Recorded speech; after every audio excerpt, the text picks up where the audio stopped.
Henry and Mudge get the cold shivers. The sick day. Henry's big dog Mudge loved Henry's sick days.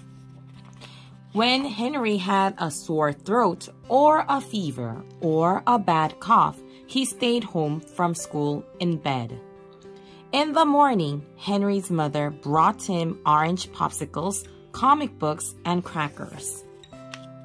Mudge got the crackers. In the evening, Henry's father brought him grape popsicles, comic books, and crackers. Mudge got the crackers again. Mudge loved sick days. But even though he loved Henry's sick days, no one ever thought that Mudge would get sick. No one ever thought that Mudge could catch germs, but he could, and one day he caught a lot of them. When Henry woke up and jumped out of bed, Mudge didn't move. He didn't get up. He didn't lick Henry's face. He didn't even shake Henry's hand, and he always shook Henry's hand in the morning. He just looked at Henry and wagged his tail a little. Henry and Henry's mother looked at Mudge and worried. "Something's wrong," said Henry. His mother nodded her head. "Mudge must be sick," said Henry. His mother nodded her head again. "Mudge," said Henry, "are you just wanting some crackers?" But Mudge didn't want crackers. Mudge was sick, and he didn't even read comic books.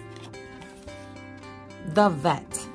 Henry and Henry's mother tried to put Mudge in the car to go to the doctor, but Mudge was tired. He didn't want to go.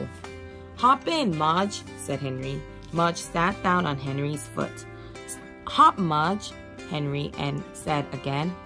Mudge yawned and drooled on Henry's hand. "Bath time, Mudge," Henry said, and Mudge hopped right in the car. They drove to the vet. Mudge knew the vet, and he didn't want to see her. She made him nervous. When they walked into her waiting room, Mudge started to shiver and shed. He did this every time he went to the vet. He shivered and shed. He always left a bunch of dog hair on her floor.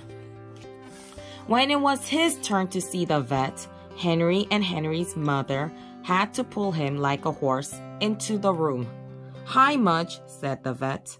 Mudge shivered. "Bad day, Mudge," said the vet. Mudge shed. "He's losing all his hair," said Henry. "I know," said the vet. "I'd better hurry or he may be bald before you can get him home." Henry's mother laughed, but Henry couldn't laugh. He was worried. He was too scared. The vet looked at Mudge's wet eyes. She listened to Mudge's shivering chest. She felt Mudge's shedding stomach. Then she rubbed Mudge's head, big head. "I need to check a few things," she told Henry. "Can you wait outside?" Henry wanted to say no. Henry wanted to say no way, but Henry said, "All right." He went back to the waiting room with his mother. He sat and wondered if Mudge knew how to say, "Ah." He wondered if Mudge would be okay. A big kiss. "Your dog has a cold," the vet told Henry. "A cold?" said Henry. "I think so," said the vet. "He has a fever. His throat is red. He's very tired. And he keeps asking me for some comic books." This time, Henry could laugh. "You have to let him rest," said the vet. Henry nodded. "And give him his medicine." Henry nodded again. "And don't kiss him until he's better," the vet said. Henry frowned. "Aw," he said. When Henry and Henry's mother and Mudge got home, Henry fixed a sick bed for Mudge in the living room. It had Henry's old blanket in it and 5 of Henry's dirty socks, and Henry's baseball mitt and Henry's pillow, and a stuffed moose. The next morning, Henry brought Mudge some ice cubes, a rubber hamburger, and crackers. Henry got the crackers. In the evening, Henry brought Mudge some ice cubes, a rubber hot dog, and crackers.